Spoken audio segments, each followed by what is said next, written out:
அனைவருக்கும் வணக்கம். நான் தமிழரசன் பேசுகிறேன். இன்றைக்கி நம்ம இந்த வீடியோவில் எதை பற்றி பார்க்க போகிறோன்னா, மீனம் காலச்சக்கரத்துக்கு 12ஆம் வீடான 12ஆம் ராசியான மீனராசி நேயர்களுக்கு 20 வருட சுக்கிரதசை எப்படி இருக்குன்னு நம்ம பார்க்க போகிறோம். சரிங்களா? ஒன்றா உங்களுக்கு சுக்கிரதசை வந்திருக்கலாம், இல்லை வர போகலாம். சொல்ல முடியாது. ஒன்றா நடந்துட்டு இருக்கலாம் சுக்கிரதசை, இனிமேல் வரலாம். ஒரு சில பேர் சுக்கிரதசை முடிஞ்சிருக்கலாம். இப்போ சுக்கிரதசை முடிஞ்சவங்க பற்றி கவலைப்பட வேண்டாம். ஏன்னா இப்போ சுக்கிரதசை வர்றவங்களுக்கும் நடந்துகிட்டு இருக்கவங்க மட்டும் உங்களுக்கு அதுக்குண்டான இந்த வீடியோ தான் இது. சரிங்களா? ஏன்னா அதை நீங்கள் பார்த்தீங்கன்னா உங்களுக்கு கிளாரிட்டி கிடைச்சிடும் உங்களுக்கு. ஏன்னா சுக்கிரனுங்கிறது இயற்கை சுபகிரகம்.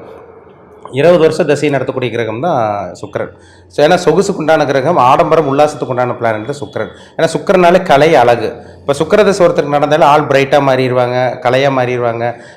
பாடி பர்ஃப்யூம் போடுறது, நல்லா நீட்டாக ட்ரெஸ் பண்ணுறது, சுத்தமாக இருக்கணுனாலே சுக்கிரன் தாங்க. நீட்டாக இருக்கணுனாலே சுக்கிரன் தான். இது எல்லாத்துக்கும் வராது. இந்த சுக்கிரதசை எல்லாத்துக்கும் அந்த அமைப்பு கொடுக்காது. ஒரு சில ராசி, அதாவது 12 ராசி 27 நட்சத்திரத்தில் ஒரு சில ராசி நட்சத்திரக்காரங்களுக்கு மட்டும்தான் அந்த சுக்கிரதசை நடக்கும். அது வரும் அவங்க வாழ்க்கையில். ஒரு சில ராசிக்கு சுக்கிரதசை வரவே வராது. இப்போ மீனராசிக்கு சுக்கிரதசை வந்தே தீரும். சுக்கிரதசை நீங்கள் கடக்காமல் இருக்கவே முடியாது. நீங்கள் மீனராசி காலச்சக்கரத்துக்கு 12ஆம் வீடு. நீங்கள் பார்த்தீங்கன்னா பூரட்டாதி நட்சத்திரத்தில் இருப்பீங்க, உத்திரட்டாதி நட்சத்திரத்தில் இருப்பீங்க, அல்லது ரேவதி நட்சத்திரம். இந்த 3 நட்சத்திரத்தில் தான் பிறந்திருப்பீங்க. உத்திரட்டாதி, அதாவது உங்களுக்கு பூரட்டாதி நட்சத்திரத்தில் பிறந்தவங்களுக்கு பிறக்கும் போது குரு திசை, 2வது சனி திசை, 3வது புதன் திசை, 4வது கேது திசை, 5வது சுக்கிர திசை நடக்கும். உத்திரட்டாதி நட்சத்திரக்காரங்களுக்கு பிறக்கும் போது பார்த்தீங்கன்னா சனி திசை, 2வது உங்களுக்கு புதன் திசை, 3வது கேது திசை, 4வது சுக்கிர திசை வரும். ரேவதி நட்சத்திரக்காரங்களுக்கு பிறக்கும் போதே புதன் திசை, 2வது கேது திசை, 3வது உங்களுக்கு சுக்கிர திசை வந்துடும். சரிங்களா? இந்த சுக்கிர திசை கரெக்டான ஏஜில் வருங்க இந்த நட்சத்திரக்காரங்களுக்கு. அதாவது ஒன்றா முழுமையான சொகுசு அனுபவிக்க முடியும், இல்லை வாழ்க்கையில் சொகுசே அனுபவிக்க முடியாமல் பண்ணுறதும் சுக்கிரன் தான். ஏன்னா குட்டி சுக்கரன் கொட்டி கொழுக்கும் சொல்லுவாங்க. ஏன்னா சின்ன வயசில் வரக்கூடிய சுக்கிரன் இப்போ ரேவதி நட்சத்திரக்காரங்களுக்கும் சீக்கிரம் சுக்கிர திசை வந்துடும். குட்டி சுக்கரன் கொட்டி கெடுக்கும் சொல்லுவாங்க. குட்டி சுக்கரன் குடும்பத்தை கெடுக்கும் சொல்லுவாங்க. ஏன்னா சுக்கிரன் ராகோட சேர்ந்து சனியோட சேர்ந்து ஒரு இக்கட்டான ஒரு இடத்துல இருந்தால் சின்ன வயசுல இந்த பிஞ்சிலே பழுக்கிறதுன்னு சொல்கிறாங்க பார்த்தீங்களா? சின்ன வயசில் கெட்டு போயிடுவாங்க. வாழ்க்கை வீணாக போகும், வாழ்க்கை வழி தவறி போகும். அதனால தான் அந்த பழமொழி சொல்லப்பட்டது. சரிங்களா? ஆனால் சுக்கிரன் ஒரு தாம்பத்திய கிரகத்துக்கு, அதாவது தாம்பத்திய வாழ்க்கைக்கு ஒரு நல்லா இருக்குன்னா ஜாதகத்தில் சுக்கிரன் நல்லா இருக்கும். ஒரு இல்லற வாழ்க்கை நல்லா இருக்குது, நல்ல ஒரு இன்பத்தை அனுபவிக்கிறாங்க, நல்ல சொகுசு அனுபவிக்கிறாங்கன்னா ஜாதகத்தில் சுக்கிரன் நல்லா கண்டிப்பாக இருந்தே தீரும். அப்படி இல்லாமல் இருந்துச்சுன்னா அது பார்த்தீங்கன்னா, அப்படி இல்லை நான் சொகுசு அனுபவிக்கிறேன்னா அது பார்த்தீங்கன்னா லக்னாதிபதி பலமாக இருக்கணும். ஆனால் சுக்கிரன் கெட்டவங்களுக்கு முழுமையான இன்பம் கிடைக்கிறதே கிடையாது. அதான் உண்மை. சரிங்களா? ஏன்னா காமத்துக்கு உண்டான கிரகம் சுக்கிரன், சொகுசுக்கு உண்டான கிரகம் சுக்கிரன், ஆடம்பரம் உல்லாசத்துக்கு உண்டான கிரகமே சுக்கிரன் தான். சுக்கிரன் ஒரு சில லக்னத்துக்கு நல்லது பண்ணுவாருங்க, ஒரு சில லக்னத்துக்கு நல்லதே பண்ண மாட்டார். என்ன லக்னத்துக்கு நல்லது பண்ணுவாருன்னு பார்த்தீங்கன்னா, சுக்கிரன் உங்களுக்கு ரிஷப லக்னம், மிதன லக்னம், கன்னி லக்னம், துலாம் லக்னம், மகர லக்னம், கும்ப லக்னம், இந்த 6 லக்னத்துக்கு பார்த்தீங்கன்னா சுக்கிரன் நல்லது பண்ணுவார். நல்ல ஒரு யோகத்தை செஞ்சிருவார். அதில் மாற்றமே கிடையாது. சுக்கிரன் எந்த லக்னத்துக்கு கெடுதல் பண்ணுவார்னு பார்த்தீங்கன்னா, தனுசு லக்னத்துக்கும் மீன லக்னத்துக்கும் சுக்கிரன் ஒரு ஆகாத கிரகம். தனுசு லக்னத்துக்கு என்ன பண்ணுவார்? எதிரியை உருவாக்குவார், கடனை உருவாக்குவார், நோயை உருவாக்குவார். அது லேடிஸ்னால, பெண்களால் பிரச்சனை கொடுப்பார். மீன லக்னக்காரங்களுக்கு சுக்கிரன் 8ஆம் அதிபதியாக வரனால அசிங்கமானத்தை கொடுப்பாரு. வாழ்க்கையில் தேவையில்லாத பஞ்சாயத்து பிரச்சனைகள்லாம் கொடுத்துருவார். வம்பு வழக்கு பிரச்சனை, அது பெண்களால் தான் தொல்லை வரும். உங்களுக்கு பெண்களால் தான் விரோதம் கொடுக்கும். அதனால் பார்த்தீங்கன்னா 8ஆம் அதிபதி சுக்கிரன் வரனால மீன லக்னக்காரங்களுக்கு இந்த சுக்கிர தசை யோக தசையாக இருக்காது. கண்டிப்பாக 20 வருஷம் சுக்கிரன் கண்டிப்பாக உங்களுக்கு பிரச்சனை கொடுக்கும். அதில் மாற்றமே கிடையாது. சரிங்களா? அதனால் மீன லக்னக்காரங்களும் தனுசு லக்னக்காரங்களும் இந்த சுக்கிரதசை நடக்கும்போது ரொம்ப எச்சரிக்கையாக கவனமாக இருங்க. பிஸ்னஸ் எல்லாம் செட்டே ஆகாது. தனுசு லக்னத்தில் பிறந்தவங்களும் மீன லக்னத்தில் பிறந்தவங்களும் பாருங்கள், பிஸ்னஸ் பண்ணவங்க ஏமாந்தவங்க தான் இருப்பாங்க. நிறைய பணம் முதலீடு போட்டு லாஸ் ஆகி போயிருக்கும், நஷ்டமாக போயிருக்கும். நிறைய ஜாதகத்தில் பார்க்க முடியுது. சரிங்களா? சுக்கிரன் ராகோட இருக்கக்கூடாது. சுக்கிரன் எந்த இடத்துல இருந்தாலும் ஒரு ராகோட இருக்கக்கூடாது, கேதுவோட இருக்கக்கூடாது, சூரியனோட அஸ்தமனமாகக்கூடாது, செவ்வாயோட இருந்தால் கூட பரவாயில்ல. ஆனால் ராகு, சனி, சூரியன், இது மெயினாக அந்த 3 கிரகத்தோடு இந்த சுக்கிரன் இருக்கவே கூடாதுங்க. அது வேறு விதமான சில இக்கட்டான சூழ்நிலை கொடுத்துரும். இன்பமான வாழ்க்கை, சொகுசான வாழ்க்கை உங்களுக்கு தடை ஏற்படுத்தும். இல்லை டைவர்ட் ஆகி வேறு தவறான தொடர்பு, இல்லீகல் கான்ட்ராக்ட் இதெல்லாம் கொடுக்குறதே சுக்கிரன் தான். சரிங்களா? இப்போ பெண்களுக்கு சுரக்கக்கூடிய இந்த பிறப்புறுப்பு சம்பந்தமான விஷயங்கள் எல்லாமே சுக்கிரன் தான். பெண்களுக்கு சுரக்கக்கூடிய இந்த சுரபி, அந்த சுரோனிதம் சுரக்குது பார்த்தீங்களா, அது சுக்கிரன் தான். ஒரு ஆண்களுக்கு விந்தணுக்களுக்கு ஒரு அணுக்களுக்கு குறிக்கிற கிரகம் சுக்கிரன் தான். அப்போ சுக்கிரன் கெடாமல் இருக்கணும். சுக்கிரன் எந்த அளவுக்கு வேலை செய்யுதுன்னு பாருங்கள். சுக்கிரன் கெட்டவங்களுக்கு தான் நிறைய விஷயங்களில் பிரச்சனை வரும். தாம்பத்திய வாழ்க்கையில் பிரச்சனை நிறைய சொல்லலாம். இது சுக்கிரனை பற்றி பேசினா பேசிகிட்டே இருக்கலாம், நிறைய சொல்லலாம். ஒரு சில பேருக்கு லக்னத்தில் சுக்கிரன் இருக்கும். இவங்களுக்கு ஆடம்பர வாழ்க்கை, உல்லாச வாழ்க்கை, தாம்பத்திய வாழ்க்கையில் நல்ல உங்களுக்கு நாட்டம் இருக்கும். அதேமாதிரி பார்த்தீங்கன்னா அவங்க ஒரு ஜாலியான பர்சனாக கலகலன்னு இருப்பாங்க. லக்னத்தில் சுக்கிரன் இருக்கவங்க பாருங்க சிரிச்ச முகமாக இருப்பாங்க, ஜாலியாக இருக்குன்னு நினைப்பாங்க. நல்லா நீட்டாக ட்ரெஸ் பண்ணுறது, லக்ஸுரியான பிராண்டட் ஐட்டம் தான் வாங்குவாங்க. நல்ல ஒரு பொருட்கள் வாங்கி வாழ்க்கையை அனுபவிக்கிறதுல லக்னத்தில் இருக்க சுக்கிரன் தான். 2ஆம் இடத்துல இருக்க சுக்கிரன் குடும்பம் தானே வாக்குஸ்தானத்தில் இருக்கிறனால வருமானம் நல்லாயிருக்கும் அந்த தசையில். குடும்ப வாழ்க்கை நல்லாயிருக்கும். அதே மாதிரி வந்து பார்த்திங்கன்னா 2ஆம் இடத்துல இருக்க சுக்கிரன் வந்து நல்ல வருமானத்தை கொடுப்பாரு. நல்லா ஒரு இனிப்பு பலகாரத்தை சாப்பிட்றது, ஸ்வீட் அதிகமாக பிடிக்கும் உங்களுக்கு. ஒரு இனிமையாக பாடுவாங்க, நல்லா பேசுவாங்க, அவங்க குரல்ல வாய்ஸே கொஞ்சம் நல்லாயிருக்கும் 2ஆம் இடத்துல இருக்க சுக்கிரன். 3ஆம் இடத்துல இருக்க சுக்கிரன் வந்து தைரிய வீரியஸ்தானத்தில் இருக்கிறனால நல்ல ஒரு போகத்தை கொடுக்கும், நல்ல ஒரு இல்லற வாழ்க்கை மேலே ஒரு நாட்டத்தை கொடுத்து, அதே மாதிரி வந்து பார்த்திங்கன்னா நல்ல ஒரு தைரியம் வீரியஸ்தானத்தில் இருக்கிறனால ஒரு தன்னம்பிக்கையோட விடாமுயற்சியோட ஒரு கெத்தாக இருப்பாங்க. 3ல் இருக்க சுக்கிரன் அந்த தசை நடந்ததுன்னா நல்லாயிருக்கும். ரொம்ப ஆடம்பரமான வாழ்க்கை இல்லைனாலும் ஒரு சுமாரான வாழ்க்கையை சுக்கிரன் கண்டிப்பாக கொடுக்கும். ஏன்னா அது 3ஆம் இடங்கிறது தைரிய வீரியஸ்தானம், முயற்சி ஸ்தானம். அப்போ முயற்சி வெற்றி பெற செய்யும் கண்டிப்பாக.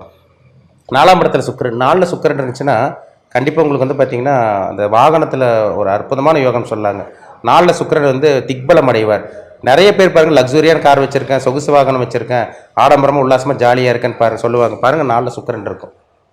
4ல் சுக்கிரன் இருக்கவங்க கொடுத்து வச்சவங்க அந்த தசை மட்டும் வந்ததுன்னா சொகுசான வாழ்க்கையை அவங்க அனுபவிப்பாங்க. அதை நான் சொன்ன அந்த 6 லக்னத்துக்கு அட்டகாசமாக இருக்கும், அருமையாக இருக்கும் உங்களுக்கு. 4ஆம் இடத்துல இருக்க சுக்கிரன் வந்து பார்த்திங்கன்னா ஒரு லக்ஸுரி பிராண்ட், அதாவது ஒரு Audi car, BMW car, Rolls Royce, Benz car, இந்த மாதிரி சில இந்த இதெல்லாம் சொல்கிற இப்போ ஜாக்வார் எல்லாம் வாங்குறாங்க பார்த்தீங்களா, அதெல்லாம் வாங்குறாங்கன்னா அவங்க ஜாதகத்தில் 4 சுக்கிரன் பலமாக இருக்குன்னு அர்த்தம். சொகுசு அனுபவிக்க முடியும். ஏன்னா சுகங்கிறது 4ஆம் இடம், சுகத்தை அனுபவிக்கிற இடம் 4ஆம் இடம். அப்போ சுகத்திலே ஒரு சுக கிரகம் இருக்கிறனால சுகத்தை பரிபூர்ணமாக அனுபவிப்பாங்க, சந்தேகமே கிடையாது. கல்வியும் உங்களுக்கு நல்லாயிருக்கும், படிப்பு நல்லாயிருக்கும். 5ஆம் இடத்துல சுக்கிரன், 5ஆம் இடத்துல சுக்கிரன் இருக்கும்போது ஜாலி கேரக்டராக இருப்பாங்க, காம சிந்தனைகள் உங்களுக்கு கொஞ்சம் அதிகமாக இருக்கும். அதேமாதிரி வந்து பார்த்திங்கன்னா ஒரு சில பேருக்கு பூர்வீக சொத்துனால லாபம், பெண்களால் ஆதாயம், இந்த மாதிரி விஷயங்கள் கிடைக்கும். குழந்தை அமைப்பு கொஞ்சம் நல்லாயிருக்கும். பெண் குழந்தை அமைப்பெல்லாம் 5ல் இருக்க சுக்கிரன் கண்டிப்பாக கொடுப்பார். 6ஆம் இடத்துல இருக்க சுக்கிரன் மறைவு ஸ்தானம் கிடையாது. 6 12 சுக்கிரனுக்கு மறைவு இல்லை. 6ஆம் இடத்துல இருக்க சுக்கிரன் நல்ல ஒரு தாம்பத்திய வாழ்க்கை கண்டிப்பாக கொடுக்குங்க, நல்ல வேலை கொடுக்கும். ஆனால் என்ன ஒரு பிரச்சனைனா பெண்கள் கொஞ்சம் எதிரியாக மாறுவாங்க உங்களுக்கு மட்டும். 6ஆம் இடத்துல இருக்க சுக்கிரன் வந்து பெண்களை எதிர்ப்பு கொடுக்கும், பெண்களால் உங்களுக்கு அசிங்கமான வந்துட்டு போகும், லைஃப்பில் சந்திச்சே தீருவாங்க 6ஆம் இடத்துல சுக்கிரன் இருக்கவங்க. ஆனால் மற்ற விஷயங்கள் வேலை உத்தியோகத்துலலாம் ப்ரொமோஷன் அடுத்த கட்டத்துக்கு போகிறது, சொகுசு அனுபவிக்கிறது 6ல் கண்டிப்பாக கொடுக்கும். 7ஆம் இடத்துல இருக்க சுக்கிரன் வந்து பார்த்திங்கன்னா காமஸ்தானத்திலே சுக்கிரன் இருக்கார். அப்போ காமஸ்தானத்திலே ஒரு காமகிரகம் இருக்கிறனால முழுமையான காமத்தை, முழுமையான தாம்பத்திய வாழ்க்கையை, நீடித்த தாம்பத்திய வாழ்க்கை அனுபவிக்கிறதெல்லாம் அந்த 7ஆம் இடத்துல இருக்க சுக்கிரன் தான். நண்பர்கள் பாருங்கள், நல்ல நண்பர்கள் இருப்பாங்க. அதேமாதிரி கணவன் மனைவி வந்து பார்த்திங்கன்னா ஒரு ஈர்ப்பு இருக்கும். கணவன் மேலே ஒரு ஆணாக இருந்தால் ஒரு பெண் மேலே ஈர்ப்பு இருக்கும், பெண்ணாக இருந்தால் ஒரு ஆண் மேலே ஈர்ப்பு வருது, கணவன் மனைவிக்குள்ள நல்ல அண்டர்ஸ்டாண்டிங் வரதெல்லாம் இந்த 7ஆம் இடத்து சுக்கிரன் தான். ஆனால் 7ல் சுக்கிரன் கிடக்கூடாதுங்க, அது ரொம்ப முக்கியம். 8ஆம் இடத்துல இருக்க சுக்கிரன் வந்து பார்த்திங்கன்னா ஒரு சில பேருக்கு 8ல் இருக்க சுக்கிரன் வந்து பெருசாக நல்லது பண்ணுறது கிடையாது, அது சில நெகட்டிவான விஷயங்கள் கொடுக்குது. என்ன வெளிநாட்டு பிரயாணம் இந்த மாதிரி சில விஷயங்கள் கொடுத்தாலும் இந்த அந்த யூரினரி ட்ராக் பிரச்சனை, இந்த கிட்னி ப்ராப்ளம், அடிவேறு சம்மந்தமான பிரச்சனை, இந்த மாதிரி சில பிரச்சனைகளை 8ல் இருக்க சுக்கிரன் கண்டிப்பாக கொடுக்குது. சரிங்களா? அதனால் 8ஆம் இடத்து சுக்கிரன் வந்து நல்ல இடம் கிடையாது, அது மறைவு ஸ்தானம். 8ஆம் இடத்துல சுக்கிரன் மறைஞ்சு பிஸ்னஸ் பண்ணி தோற்று போனவங்க ஜாஸ்தி. அதனால் 8ஆம் இடத்துல சுக்கிரன் இருந்தாங்கன்னா பிஸ்னஸ் பண்ணாமல் இருக்கிறது ரொம்ப நல்லது, வேலைக்கு போகிறது அவங்களுக்கு பெட்டர் அவங்களுக்கு. சரிங்களா? மற்றபடி ஷேர் மார்க்கெட் அது இதில் ஒரு சில பேர் வந்து சம்பாதிப்பாங்க, ஒரு சில பேர் வாய்ப்பு இருக்குது, எல்லாத்துக்கும் கிடையாது. ஒரு சில பேர்த்துக்கு அந்த லக்னம் லக்னாதிபதியோட நிலைமை வச்சு பார்க்கணும், எல்லாத்துக்கும் சொல்ல முடியாது, ஒரு சில பேர்த்துக்கு தான். 9ஆம் இடத்துல சுக்கிரன் பாகிஸ்தானத்தில் இருக்கிறனால அது அதிர்ஷ்டம் தரக்கூடிய சுக்கிரனாக மாறிடுவார். அருமையாக இருக்குங்க. 9ல் இருக்க சுக்கிரன் பாருங்கள், அப்பானால நல்லாயிருக்கும், நல்ல வேலை உங்களுக்கு கிடைக்கும், நல்ல தொழில், நல்ல உத்தியோகம் இருக்கும், உயர்கல்வி உங்களுக்கு நல்லாயிருக்கும். 9ஆம் இடத்துல சுக்கிரன் இருந்தாலே தந்தையோட சப்போர்ட் கிடைக்கும், அப்பாவோட சப்போர்ட் கிடைக்கிறது. இந்த மாதிரி விஷயங்கள்லாம் நம்ம 9ல் இருக்க சுக்கிரனுக்கு சொல்ல முடியும். ஆனால் அவர் யாரோட சேர்ந்துருக்கார், யாரோட இருக்கார், இதை பார்க்கணும். இதை பார்க்காம சொல்ல முடியாது, பார்த்தா தாங்க ஒரு தெளிவு கிடைக்கும், அக்யூரசி கிடைக்கும். சரிங்களா? 10ஆம் இடத்துல இருக்கிற சுக்கிரன் தொழில் நல்லா இருக்குங்க. கார்மெண்ட்ஸ் ஃபீல்டில் இருக்கவங்க, ஐடி ஃபீல்டில் இருக்கவங்க, அதேமாதிரி மீடியாவில் இருக்கவங்க, சினி ஃபீல்டில் இருக்கவங்க, அதேமாதிரி வந்து பார்த்திங்கன்னா ஃபர்னிச்சர் ஷாப் வச்சுருக்கேன், ட்ராவல்ஸ் வச்சு நடத்திட்டு இருக்கேன், கலைத்துறை சினி ஃபீல்டில் இருக்கேன். அதேமாதிரி வந்து பார்த்திங்கன்னா இது சொல்கிறாங்க பார்த்தீங்களா, ஒரு ட்ராவல்ஸ் வச்சு நடத்துகிறாங்களா சொல்கிறாங்க பார்த்தீங்களா, ஒரு ஸ்டேஷ்னரி ஷாப்பு, அதேமாதிரி வந்து பார்த்திங்கன்னா ஃபேன்சி ஸ்டோரு, இதெல்லாம் வந்து அது அழகு ஆடம்பரம் சம்மந்தப்பட்ட விஷயங்களை சொகுசு பொருள் வியாபாரம் பண்ணுறவங்களா இருந்தாங்க. 10ல் சுக்கிரன் இருக்கும் அவங்களுக்கு. இல்லை 4ஆம் இடத்துல இருக்க சுக்கிரன் 10ஆம் இடத்தை பார்க்கும். இப்படி இருக்கிறவங்க தான் அந்த தொழிலில் ஜெயிக்க முடியும், சாதிக்க முடியும். ஏன்னா சுக்கிரனால கலை, அழகு, ஆடம்பரம், உல்லாசம் இதை இந்த அனுபவிக்கணும்னா 10ஆம் இட கர்மஸ்தானத்தில் இருந்தால் அவங்க வாழ்க்கையில் இந்த தொழில் பண்ணியே தீருவாங்க. ஒரு டைமாச்சும் அந்த தொழில் அவங்க கொடுத்தே தீரும் வாழ்க்கையில். 11ஆம் இட சுக்கிரன் லாப சுக்கிரனாக இருக்கிறதுனால நல்ல வளர்ச்சி இருக்குங்க.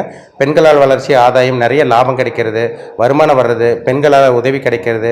இது ஆணாக இருந்தாலும் சரி, பெண்ணாக இருந்தாலும் சரி, பெண்களால் உதவி கிடைக்கும், நிறைய லாபம் கிடைக்கிறது, பணத்தை சேர்த்து வைக்கிறது, சொகுசை முழுமையாக அனுபவிக்கிறது 11ஆம் இடத்து சுக்கிரன் தான்.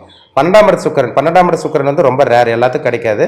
அதை வந்து படுக்கை ஸ்தானம், அயனஸ்தானம், போகஸ்தானத்தில் இருக்கிறனால நல்ல சாப்பாட்டு சுகம், நல்ல தாம்பத்திய சுகம், நல்ல இல்லற வாழ்க்கை, ஒரு சுகமான ஒரு வாழ்க்கை கிடைக்கிறது கண்டிப்பாக பார்க்க முடியும். அந்த சுக்கிரதசை நடந்ததுன்னா ஒரு இன்பமான வாழ்க்கை கண்டிப்பாக கொடுக்கும். ஏன்னா 12ஆம் இடம் படுக்கை, அயன சயன போகஸ்தானம், நல்லா சாப்பிடுவாங்க, நல்லா தூங்குவாங்க, நல்ல ஒரு கட்டில் சுகம், ஒரு படுக்கை சுகத்தை அனுபவிப்பாங்க. இது 12ஆம் இடத்து சுக்கிரன் டெஃபினட்டாக கொடுக்குங்க. சுகத்தை கொடுக்காம விடவே விடாது அந்த சுக்கிரனில். ஒரு சில பேருக்கு தாம்பத்திய வாழ்க்கை நல்லா இருக்காது, ஒரு நல்ல சாப்பாடு கிடைக்காது அவங்களுக்கு, நல்ல ஒரு வீடு இருக்காது. ஆனால் ஒரு சில பேருக்கு இது எல்லாமே கிடைக்கும். ஆனால் 12ஆம் இடத்து சுக்கிரன் கண்டிப்பாக ஏற்படுத்தி கொடுப்பார், அதில் மாற்றமே கிடையாது. நிறைய சொல்லலாம். இந்த 6ஆம் இடத்து சுக்கிரன், 12ஆம் இடத்து சுக்கிரன், 7ஆம் இடத்து சுக்கிரன்லாம் இந்த 3ஆம் இடத்து சுக்கிரன் வச்சு நம்ம நிறைய சொல்ல முடியும். சரிங்களா? அதனால சுக்கிரன்கிறது இன்பத்துக்குண்டான பிளானட்டு, சொகுசுக்குண்டான கிரகம், வசதி வாய்ப்பு ஏற்படுத்தி தரக்கூடிய கிரகம், சொகுசை முழுமையாக அனுபவிக்கக்கூடிய, சுகத்தை முழுமையாக அனுபவிக்கக்கூடிய தரக்கூடிய கிரகம் ஒரே கிரகம் சுக்கிரன் மட்டும்தான் நவகிரகங்களில். சரிங்களா? அதுக்கப்புறம் தான் ராகுலாம் வரும். அதனால் உங்கள் தனிப்பட்ட ஜாதகத்தில் சுக்கிரன் எங்கே இருக்கார், கெட்டு போயிட்டாரா, மறைஞ்சு போயிட்டாரா, இல்லை 8ஆம் இடத்துல போய் கெட்டிருக்காரா, மற்ற இடத்துல ராகுடைய சனியோடைய சூரியனோடலாம் சேர்ந்து கெட்டு போயிருக்காரான்னு உங்கள் தனிப்பட்ட ஜாதகத்தை பார்த்து தெளிவாக தெரிஞ்சுங்க, ரொம்ப முக்கியம். மீண்டும் அடுத்த பதிவில் சந்திக்கும் வரை உங்களிடமிருந்து விடைபெறுவது உங்கள் ஜோதிடர் தமிழரசன். நன்றி, வணக்கம்.